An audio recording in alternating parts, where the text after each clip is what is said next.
The developments in the last 36 hours are very, very, very interesting in Maharashtra, as Anil Deshmukh is sent to the Enforcement Directorate custody. Will we see more details emerge, more arrests made, as fighting corruption becomes the top focus? Here are the developments, and then we debate. From his appearance at the Enforcement Directorate office to the late-night arrest, Republic has been right on top of the Vasuli Gate development.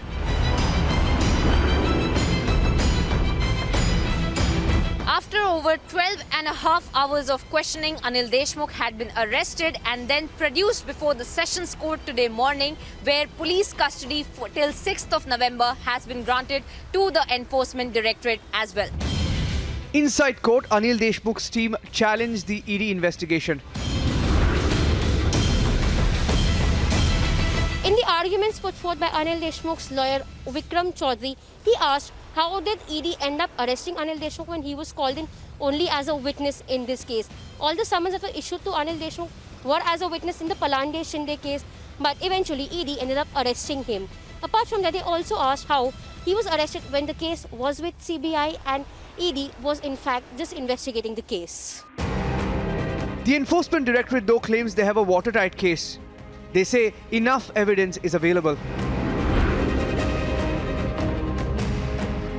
In the remand copy exclusively accessed by Republic TV, Enforcement Directorate has alleged that the former Maharashtra Home Minister Anil Deshmukh is the prime beneficiary of the proceeds of crime. According to the investigation carried out by the Enforcement Directorate, Anil Deshmukh was allegedly receiving the bribe money through his son Rishikesh.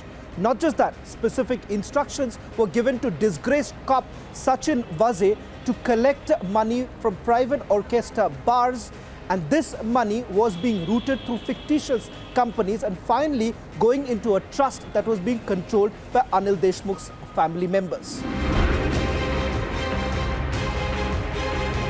Massive political fight broke out between Mahavikas Aghadi and BJP. On one side, the leaders of Aghadi said that it's a political witch hunt. On the other side, BJP slammed Anil Deshmukh and said that central government has got the policy of zero tolerance on the issues of corruption. अभी तक ED के पास हमारे पास 100 करोड़ से ज्यादा की उनकी बेनामी भ्रष्ट संपत्ति की जानकारी है। ये नेताओं को डराना और सत्ता के दुरुपयोग का काम बंद हो।